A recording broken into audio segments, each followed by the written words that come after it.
Hello, welcome again, everybody. Thank you so much for joining us for another edition of Spincast here at Stay Plugged In. Today, we are welcoming the Director of Esports at Illinois Wesleyan University, out in Illinois, of course. That's CALLUM FLETCHER. How you doing today? Doing well. I'm doing well. Thanks for having me. I'm looking forward to this. Yeah, well, we certainly appreciate your time, especially during these times. But let's just jump right into it. Tell us, if you will, a little bit about your background with esports specifically, how you kind of got into the scene in general, but then also obviously what kind of led you down the path to take that director position at the university. Sure. So I started out in esports. I must have been about 13. I was playing Halo competitively back then. That was back in Halo 2. I started in Halo C, got into competitive in Halo 2, and really played through Halo Reach. So about 2011 is when I think I quit playing competitively. Still wanted to be involved with esports and Halo esports and kind of a bigger picture. So I actually moved into the administrative side of things, running events, organizing locals, things like that. Moved into content creation, started writing articles for Red Bull. I did writing for Counterlogic Gaming. I made some YouTube videos for the Halo community, things like that. All while still kind of being a volunteer administrator on the back end, going up to Canada to run tournaments in Canada on my own dime just to get that experience. Mm-hmm. I then got an internship at an arcade studio called Play Mechanics, which that probably doesn't sound familiar, but do you know the game Big Buck Hunter? That like I have big Yep. rifle. Yep. Yeah. So that game, believe it or not, has a world championship. I wish I would have known. Yep. So I got an internship at that studio as a community manager, worked my way up a little bit, and within a few years, I was helping run and organize the world championship. Nice. And then I left them, joined Illinois Wesleyan as the head coach. When I joined Wesleyan, it was just a plan, right? They'd said, this is what we want to do, but we need someone to come in and actually do it. Mm-hmm. That's where I came in. I joined as the head coach, did it really well. And 2 years later, kind of had the opportunity to propose an expansion, a growth strategy, kind of revisualize the roadmap for the next 5-10 years Nice. of what Illinois Wesleyan Esports looks like. And of course, if you're going to revisualize a roadmap, you need someone to help lead it. So they moved me up to director and allowed me to hire people to come on board and help make it happen. Fantastic. It's a number of great stories kind of all intertwined there. Let's kind of go backwards a little bit more towards the beginning. You just talked about a number of different roles that you took on, from player all the way to director, right? But I've been finding more and more that's true in the esports world. In other words, a lot of students get exposed to a variety, not just the gaming, they get exposed to a variety of roles, which in my opinion is fantastic for the resume. Can you speak a little bit about that? Yeah, it's actually one of those things that I like to use as part of my recruiting pitch when I'm talking to families is for us especially, we try and create opportunities at Illinois Wesleyan to get skills, to get internships, and to turn that into meaningful employment. Because in esports, you genuinely do wear so many hats, right? You're never doing what your job title is. It's what your job title is and whatever else you can get your hands into. And that's pretty much unilateral across the industry. But when I talk to families and I'm trying to bring their students to Illinois Wesleyan, and one of the things that's really close to my heart is creating those student employment opportunities to get those kids experience. I sit there and I say, look, I know this because I've done this. I've lived this life. I've quite literally every opportunity that I've had for esports, I've fought for. And I'm fortunate enough that those opportunities were available to me. And so I understand what it's like when you say, hey, you're going to be wearing a lot of different hats, because I've worn every different type of hat. So when I try and create those opportunities for students, I say, okay, you're interested in doing broadcasting. You're interested in doing like color commentary or shoutcasting and play-by-play. Well, not only are you interested in doing that, but let's also give you skills in creating and running a broadcast. You're interested in being a broadcast director. Okay, let's also give you skills in managing talent. and recruiting students to come on board and be those broadcasters while you are behind the desk. You're interested in creating content, writing content. Great. Let's get you in front of a video camera too, because you really are kind of trying to do so much more than what your one individual job title is. So Sure. we try and create those opportunities for our students here. Yeah, and I mean, it gives you so much more value in terms of being able to do so many different things as well. Mhm. And also, a neat thing about it is, especially in this day and age, there are so many companies that are now starting to kind of dive into this esports scene, even though they may not be a event coordinator or a producer or publisher, anything like that. Just outside of State Farm, Snickers, BMW, et cetera, that are looking because of sponsorship opportunities and advertising and so forth. They're looking to hire folks that are well entrenched in the esports side of things because they don't understand it. Well, and it's not even just those people trying to get into esports. It's when you look at these major organizations, they have human resources departments. Hmm. They have people that are managing the travel for the players and booking flights, and they have sponsorship and partnership people. It's one of the reasons why I often tell families when they reach out and they say, "Hey, we're thinking about getting an esports degree," and I kind of get a business degree and focus on esports in your downtime, right? Create those opportunities for yourself, but diversify your skill set. If you get an esports degree, you're kind of pigeonholed into an esports degree currently.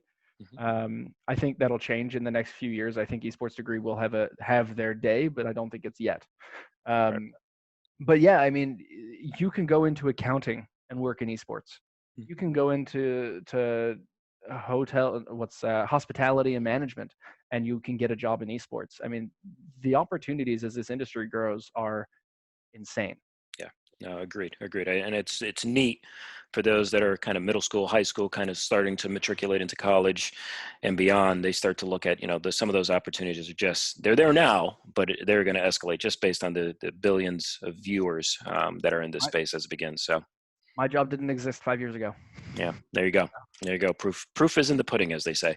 So let's talk about your job. Let's talk about on-campus life, Sure. the games, the titles, what it is that you look for in recruits. I got a bunch of questions for you there, but let's start with one. You're the director, but you were the coach. So from a recruiting side of things, what are you looking for when you're looking at a high school player that is interested in coming to your university? Ultimately, what attracts you? Sure. So we took a really unique approach at Illinois Wesleyan. I think it's one of the reasons we are as powerful and respected as we are, because we are very committed to the full experience. So what do I mean by the full experience? I mean the student employment opportunities that I talked about earlier, obviously. Mhm. I also mean extremely high level competitive teams, right? I mean, if you look at our League of Legends teams, it's easily one of the best in the country right now. Our Fortnite team placed second at DreamHack in their first tournament that they competed in as a team. Nice.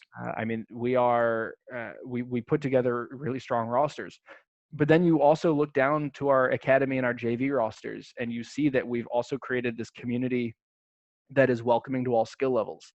We aren't just that powerhouse school with that one varsity team that everyone knows. We've got teams for every skill level for all of the games that we play. Every single one of our teams has, or every single one of our games has 3 different teams: a Wow. varsity, academy, and a JV level.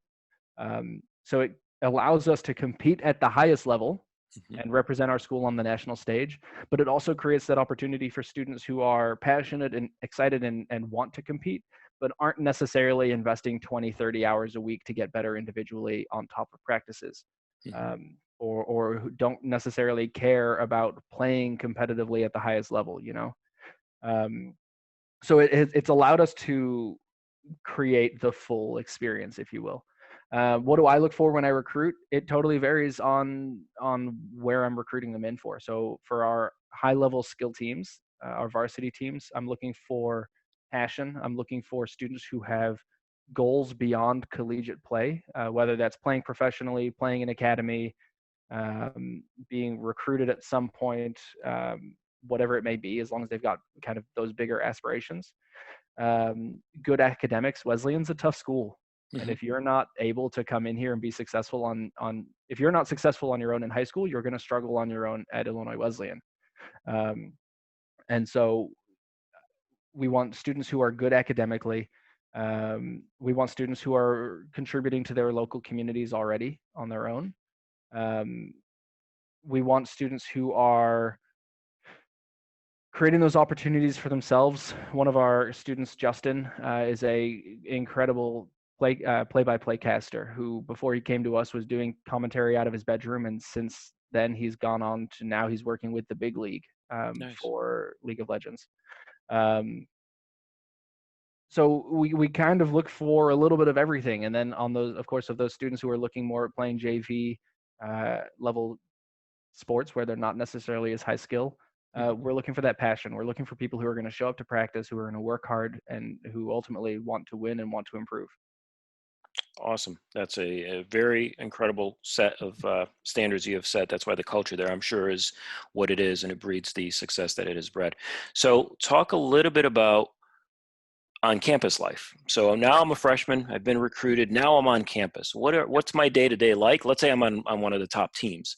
Yep. What's my day to day like? Practice schedule wise, academic wise. What are you expecting of me, and what am I going to see on site? Yep. So classes first and foremost. Mhm. We are an academic school first.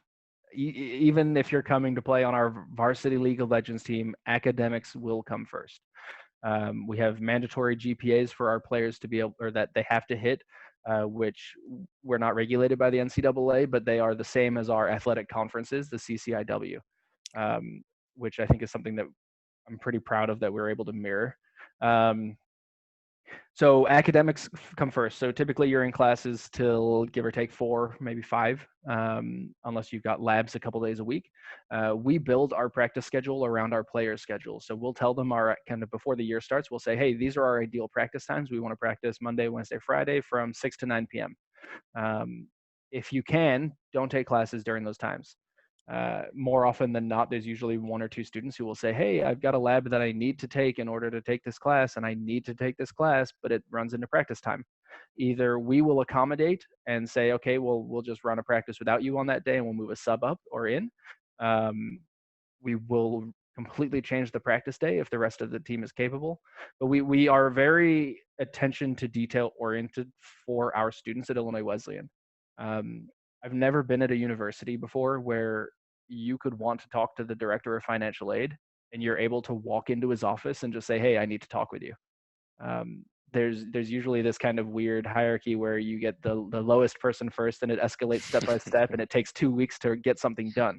Sure. Illinois Wesleyan cares more about their students than any university that I've ever been Nice. to the point where it is so accessible. So we work with you to coordinate that schedule. One of the other really cool things about our program is, and one of the reasons actually some of our varsity players come to us over other schools, is we're not practicing 60 hours a week. We understand that you are students and you may or may not have dreams of going pro. So we only practice 12 to 15 hours a week as a program, Mhm. which realistically is really not much more than an athletics program is doing. A football team is probably practicing just as much. Um, we do have kind of individual practice times where we'll say, hey, we want you to know this champion or this rotation or whatever by next practice, that they'll put in on their own time, but we don't require 20 hours of individual practice per week or anything like that. So a typical day is you're going to go to class, you're going to get out of class, do some homework, hang out with your friends, grab some food, and then come and practice till 9 p.m. And then usually our players stick around and play in the arena till about 11 or 12. Yeah, no doubt. Well, that's neat to hear, and that's one of the misnomers. I think. I think a lot of people think of competitive gaming and that the gamers are at it 14 hours a day, let alone Yep. 14 hours a week. But to your point, just in some of the research I've done, I think the way you are coordinating things, if you're getting proper rest, proper nutrition, proper balance, and you're focused in those practices, you're every bit as good off as someone that may practice a lot more in a day and not be doing Mhm. some of those other things. But also to your point, that's exactly what other collegiate sports are doing. I can speak from experience in saying that you're probably practicing a little bit less than some of the Yeah. other traditional sports. So, I think that balance is critical. I, I I I grew up in playing competitive video games, right? I understand that at the end of the day, these kids are going to game on their own time. Mhm. Like I'm not ignorant. I'd be a fool to say that they're coming to practice and that's all they're playing. And so for us, we didn't feel necessary saying, hey, we're going to practice 40 hours a week and burn you guys out. Even if you're putting in 40 hours a week in your own time, Hmm. if you're doing 40 hours a week plus practices, you are going to get burnt out. You're going to be miserable. You're not going to have a social life. Your grades are going to be affected. And so for us, it was important that we said, hey, let's put a minimum practice time in Hmm. on the understanding that they're going to come in and do this on their own anyway. And if they're not coming in and doing it on their own, that's fine. We make it pretty crystal clear to all of our players and our varsity players especially, look, if you want to come in and put in 12, 15 hours a week, that's totally fine by us. However, if you're putting in 12, 15 hours a week and your backup player is putting in 30 hours a week and he's overtaking your skill level, like, we're going to make changes because we're a Hmm. competitive team and a competitive program. Yeah. But we want our students to understand that they are students. They should be treated as students. This isn't a full-time job. We're not, they're not making salaries off of us. Hmm. So let's treat them like students. Yeah, understood. And again, traditional sports is exactly the same way, especially at some of the more competitive levels. Baseball player, they're going to go to the practices and everything else, but then they're going to go on their own and still hit another 500 baseballs because Yep, they know there's a guy right behind them that if they don't do their job, that guy behind them is going to take that job over absolutely. time. So Absolutely works right. the same way. So works the same way in life, frankly. Yep, So yep. it is what it is. That's a life lesson, period. Um, Off camera, we were talking about some of the things I did in terms of research with your arena, and then you kind of broke the news to me that that arena is no longer. So, of course, my mind, it went immediately to COVID-19 has struck Yep. again, but actually it's not. Tell us a little bit about some of the plans for the future. Yeah, so as I mentioned earlier, when we kind of revisualized our roadmap for the next few years, so when I when I started, our recruitment goal was 12, okay, and Hmm. then our recruitment was 5 for the next year. Our goal was 12 for the first year, 5 for the next year. We brought in 14 in the first year, and I think 13 in the second year. Excuse me. Um, and we built a facility that was capable of holding 20 students, give or take. Um, so we're already over that. Then we're going into this next year saying, okay, well, we've kind of saturated our League of Legends team. We've saturated our Fortnite team. How do we go about bringing in more students and building out this program and continuing toward that recognition and dominating the space? Well, the only obvious answer is more games. What happens when you're bringing in more games? You're bringing in more students. Okay, so we're going to turn around and say, keep in mind that I said all of our games have 3 teams, right? Right. You're looking at Overwatch. You're looking at bringing in 6 or 7 players on a team Yep. times 3. So we've got 21 players for Overwatch. Where the hell are we going to put them if we've got no room in this current space? So for us, the obvious answer was, okay, well, let's grow. And I think this is a problem that a lot of universities are going to run into in the next few years, because I see often pictures of esports facilities being built out that have 10 computers, 20 computers, 15 computers. It's a classroom with a couple computers thrown into it and Yep. some cool decor on the walls. If you're recruiting students in, they're going to come. Esports is so cool, and there's so many people involved, and there's so many people that are passionate about games. If you build it, they will come. And if you have people behind the program running it well, it's not going to fail. So what happens in 2 years when you're saying, we don't have room to bring in more people? Guess we've got to expand. So that's where we fell into. So we're moving from 1,000 square foot into a 5,000 square foot space. The new facility is absolutely gorgeous. It has a lounge in the front of the building, a competition room, which is kind of our version of our stadium. We call it the Coliseum, to fit with that Titan theme for Illinois Wesleyan. Mhm. It has office space. It has a student worker office. It has a conference room, which we use for team meetings, film review. Whenever we have students coming to visit, they'll be able to come in and just have one-on-ones and whatnot. It has a dedicated training space on the upper floor with about 25 computers in it.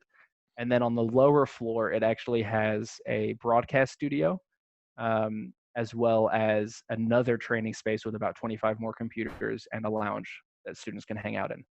Um, Without a doubt, it is going to be, in my mind, one of the best, if not the best, training facilities in the United States. Not Um, not so bad. I, Not so I bad. I think that's the way it's going, you know? Hmm. When you look at football programs that are these tier one football programs, they're bringing you to the locker room and they're showing you, oh, well, our locker room has a barber and our locker room has a massage parlor in it, you know? Like they Sure. have these glitz and glam, and that's part of the attraction to it, right? When you have three tier one programs that you're juggling between, you kind of go, okay, well, where do I want to go? If academics are equal, the programs are all the three best teams in the country. Um, kind of where do I want to play? And you want to go to the school that's making the investment in the program. You want to go to a school that believes in what they want you to come and be a part of. And I think it is extremely evident when you look at our program that our school is supportive and believes in what we're building. Yeah, no doubt about it. No doubt. I'm sure that's not in any small part due to your efforts there. Let me ask you this. Speaking of the competitive side of things, which is your most competitive team? Coming off this previous year, what was your most competitive team? League of Legends. Got it. Who's your biggest rival? Ooh, you know, that's tough. I You can say it. It's okay. They know. you know, I have no problem. I have no problem with that. I genuinely don't know. So I would probably say Columbia College. Okay. We've had our our team last year was really good, but it was like an honorable mention good. You know, we kind of skirted the top 25 ESPN power rankings. We were always like number like 29 or 31, so like just off the list, but like right there. There. Yeah. Um, we lost a couple players. We brought in some new players, and we skyrocketed. Our skill level went through the roof. Hmm. We brought in our new head coach, West Coast Carry. Derek is a former national champion. He played with Maryville last year Nice. and the year before. So we've got some power added there. Hmm. And then with these new players and with that additional power, we came into this year swinging. And in our first tournament, we entered in as the 15th out of 16 seeds Hmm. in an invitational tournament that I genuinely believed we should have been like third or fourth seed. Ouch. Um, and we beat the number one, number two, number three, number four seed. Hmm. And that included the 2018 runner up, the 2019 champion, the 2018 champion, and the 2019 runner up. Nice. And then we competed in the finals in California at UC Irvine Hmm. and beat Columbia College 2-1 in the finals. Got it. And then Columbia College beat us probably about 3 months ago in a best of three. They smoked us. They beat us pretty hard, but it was a nice little revenge piece. Hmm. But then you look at schools like Harrisburg, which is a phenomenally good program, one of the other best programs in the United States easily. Their league Yep. team is phenomenal, and we've not beat them in tournament. I don't think we've beat them in tournament play, but we split games with them in scrims pretty often. Hmm. Um, I would say those two are probably our biggest rivals. The one school that has a target on its back for us is Maryville. Everyone wants to beat Maryville. So, Got it. Yeah, they're traditionally a powerhouse as yep. well. So I completely understood. So now let's talk just a little bit transitionally in terms of your overall club. We talked a lot about the varsity teams, but you mentioned academy teams Yep. and as well. It sounds like, and please just let us know, even if you're not uber competitive, you'll have a home within the esports community there. Talk a little bit about that. Yep. So our academy team is effectively our B team. It is the players who have the potential to play on varsity that aren't there yet. Whether it's they need a little more coaching, they're just not, or hey, you know what? Maybe they don't really care about playing on varsity and they want something less competitive. So that's our academy rosters. Our JV rosters are kind of the players who are a long way off of playing varsity, but Hmm. we want to put that investment in them and hopefully they work their way up. Those are usually the players who are much more casual. They're more into this as a fun experience and less of a competitive experience, Right. but they like playing competitively still. Yeah. Um, there is less expectation as you kind of go down that ladder, right? So our varsity team has the most expectation, Hmm. practicing, competing, what have you. Our academy team has a lot of expectations, but usually a little bit more relaxed. And then our JV team, we have practices, we have schedules, the whole 9 yards. But if players are missing from a practice because they've got karate club or choir or something like that, it's not uncommon to kind of just call off practice for a day, Sure. and just kind of let everyone breathe a little bit. Because again, a lot of those players are there more for the entertainment and fun factor than they Hmm. are the competitive grind factor. Yeah. Um, But yeah, regardless of your skill level, we've got a home for you. And one of the other things I'm really excited about is we've got a really passionate student coming in this next year who's going to be working on building out the Titan Gaming Club. Nice. Um, so is what we call the TGC. The TGC is more of your, if you're not a part of the program but want to be Mhm. involved with esports club. So Yep. this would be effectively, we don't have Rainbow Six, for example, as a competitive game within our varsity program. Hmm. If we have students that are interested in being on a Rainbow Six team and playing competitively, they would play through the Titan Gaming Club, which would be a student-led, student-organized club that kind of just gets resources and support from the varsity program as a whole. That's awesome. Again, inclusivity, Yep. getting those folks to come in, even if it's not a major title or if it's not a super competitive level, I think is Right. so cool for someone walking on campus and trying to find their place. Yep. And obviously, they already have an interest here, so that's finding some commonality. That's fantastic. Um, Last question on my part, and then Keegan, think of one. I'm going to come over to you in just a moment. But for me, a lot of great stuff. A lot of great stuff. It's obvious why you guys are traditionally one of the top programs out there, but always within any program there's things that obviously the head would love to see different or like to see some sort of change there. Currently, what is that in your mind, whether it's in esports in general, something within your program, something across the collegiate scene, Yeah. etc.? Okay.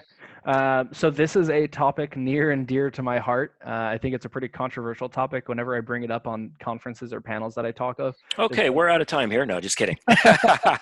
I think there's people that are going, yeah, and then Yeah. people that are going like, oh.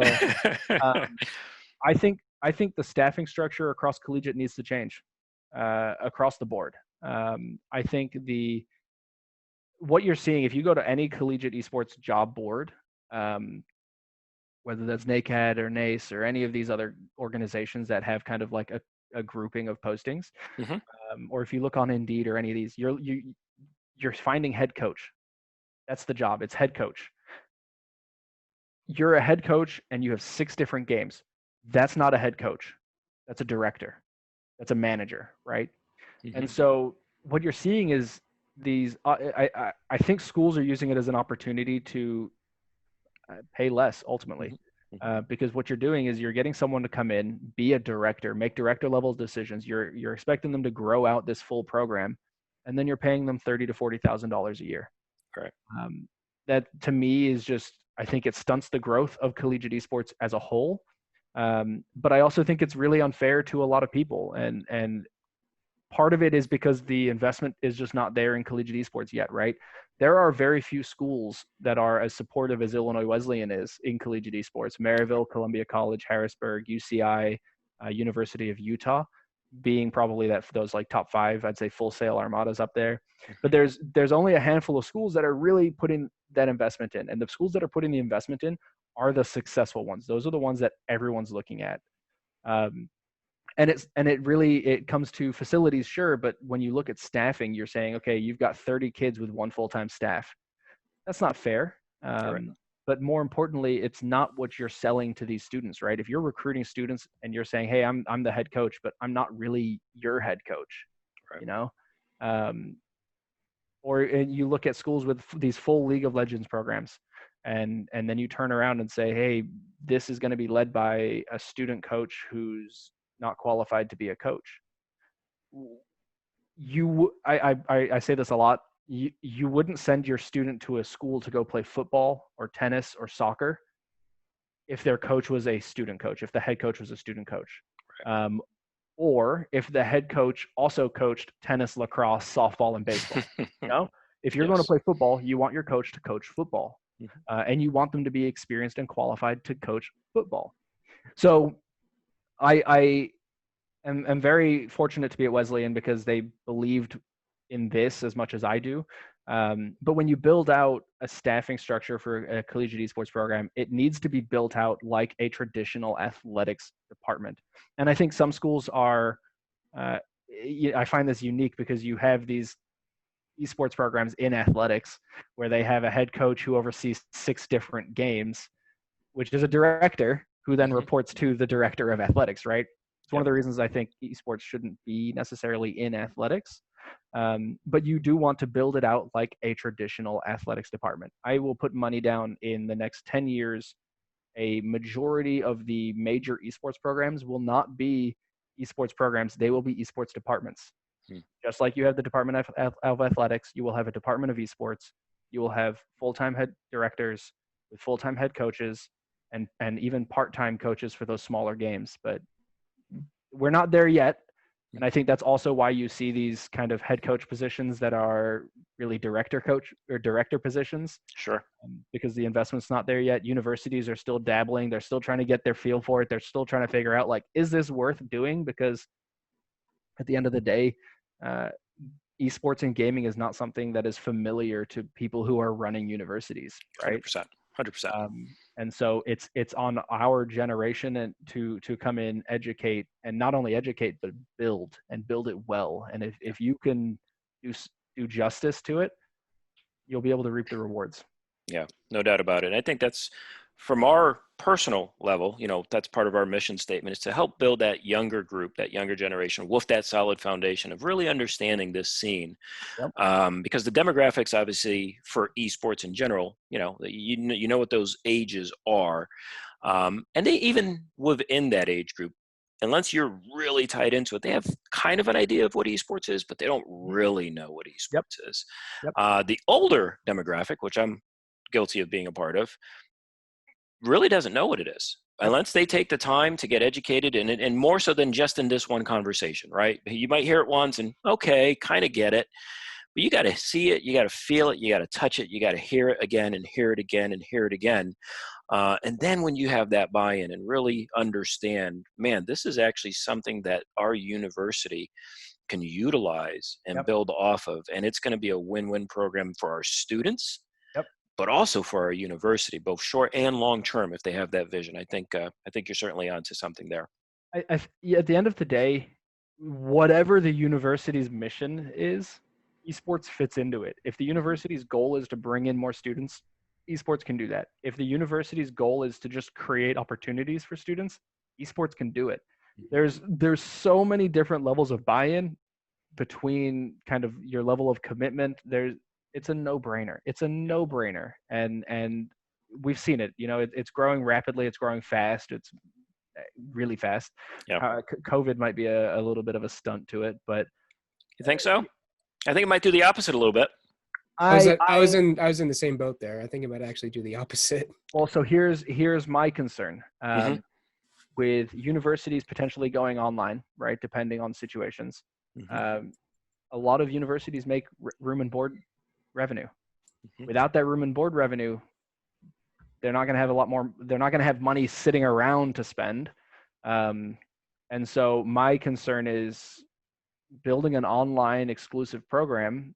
Sure, that's fine. But what happens when you have to go from being an online exclusive program to being on campus? And do you have the resources to support it?